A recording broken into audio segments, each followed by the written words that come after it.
Olá! Hoje o assunto não é sobre mais um framework.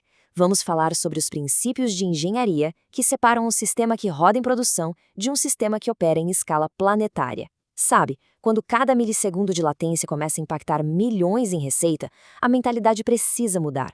A gente vai analisar as arquiteturas e, mais importante, a disciplina necessária para construir sistemas que realmente sobrevivem a esse nível de demanda. Para fazer essa análise, vamos seguir uma estrutura bem rigorosa. Primeiro, a gente começa com a mentalidade, porque ela é a fundação de tudo. Depois, vamos aplicar essa forma de pensar no domínio dos fluxos de dados. A partir daí, a gente projeta uma arquitetura de resiliência e garante que o sistema seja totalmente observável. E no final, o que amarra tudo isso? A disciplina de engenharia. Vamos começar pela fundação de tudo, a mentalidade. Em sistemas de alta performance, o paradigma muda, e muda de forma fundamental. Engenharia de elite não se trata de entregar funcionalidades, se trata de entregar garantias operacionais. E essa distinção aqui, ela é crucial.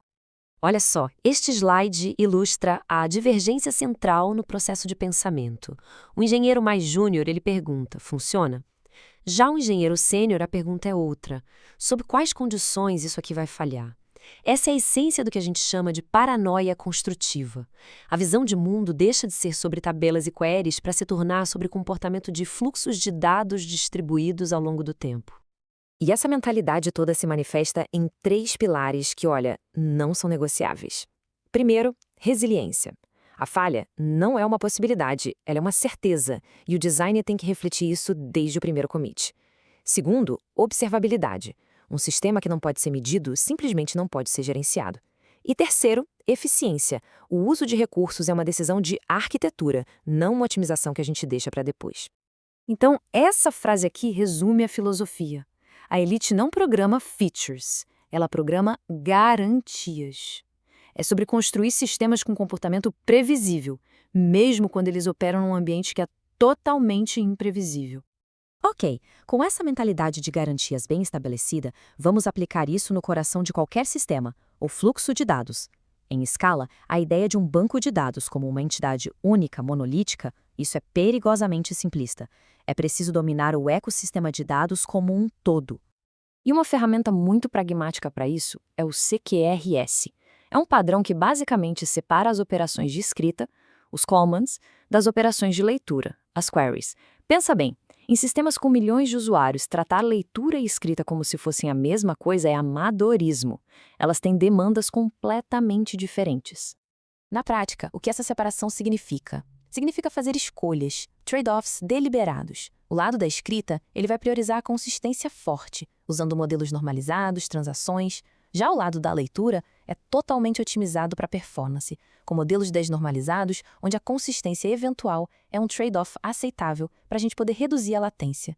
E as ferramentas, claro, refletem essa decisão. A gente vai do Eloquent ao SQL puro para extrair cada gota de performance.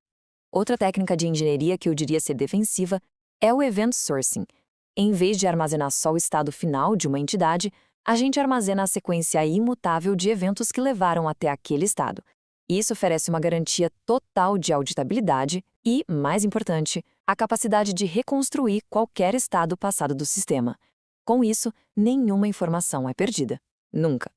E tudo isso nos leva, naturalmente, à arquitetura. Resiliência não é uma esperança, não é torcer para dar certo.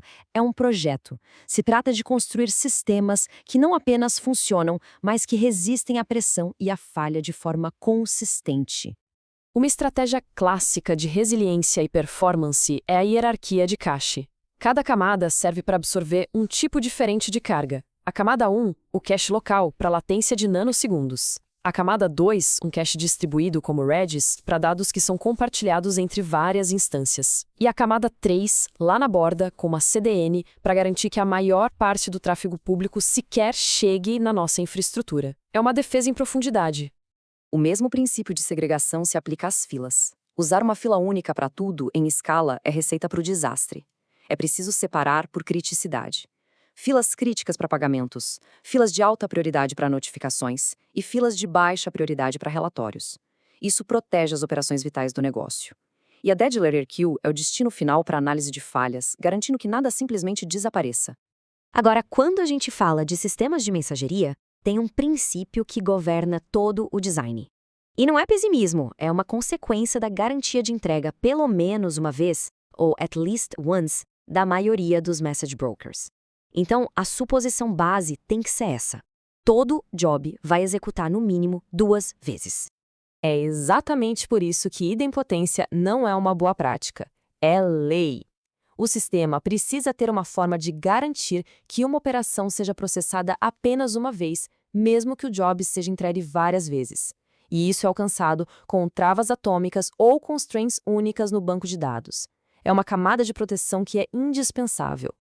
E, claro, existem outros padrões essenciais no arsenal de resiliência. O Circuit Breaker, para a gente isolar falhas e independências externas e evitar o efeito cascata. A degradação graciosa, para manter a funcionalidade crítica do sistema funcionando mesmo quando os serviços secundários falham. E o Chaos Engineering, que é a disciplina de injetar falhas de forma proativa para validar se as nossas defesas teóricas realmente funcionam na prática.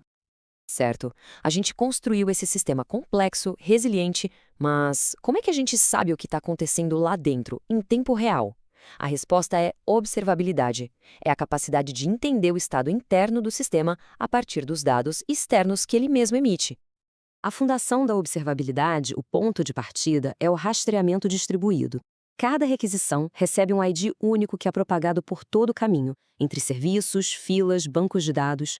Quando uma falha ou um pico de latência acontece, é esse Trace ID que permite reconstruir a jornada completa daquela requisição. Sem isso, no ambiente de microserviços, debugar não é engenharia, é puro chute. E aqui tem outro salto de maturidade. A observabilidade de elite muda o foco das métricas. O uso de CPU e de memória são métricas de infraestrutura. O que realmente importa são as métricas de negócio. Conversões por minuto, latência P99 do endpoint de busca, a taxa de falha dos jobs de pagamento. São esses números que medem a saúde do negócio, não só a saúde dos servidores. E por último, mas talvez o mais importante no dia a dia, logs. Logs não são texto, são dados estruturados. A Elite instrumenta o código para emitir logs em formato JSON, com um contexto rico, como o ID do usuário, o ID de rastreamento. Isso transforma um mar de texto numa base de dados que a gente pode consultar e indexar. E isso reduz o tempo de diagnóstico de um incidente de horas para segundos. E agora, a gente chega ao ponto final, o que amarra tudo isso. Todos esses padrões, todas essas técnicas são ferramentas poderosas, mas o que realmente faz a diferença é a forma como elas são aplicadas. O que separa a engenharia comum da engenharia de elite não é genialidade, é disciplina. É a aplicação sistemática e consistente desses princípios em cada decisão, se recusando a aceitar aquele atalho que funciona agora em detrimento da solução que resiste à falha depois. Isso nos traz de volta, fechando o círculo, para a nossa ideia central. A Elite não programa para impressionar, ela programa para garantir. Garante que o sistema vai estar de pé, funcionando de forma previsível e confiável, mesmo sob as condições mais adversas que se possa imaginar. E para encerrar, fica uma provocação, uma pergunta fundamental. Cada decisão arquitetural no sistema atual pode ser justificada com base em princípios de resiliência, observabilidade e trade-offs claros. Se a resposta não for um sim imediato e confiante, então o trabalho ainda não terminou. A busca por justificativas sólidas e defensáveis, essa é a essência da engenharia de sistemas em escala.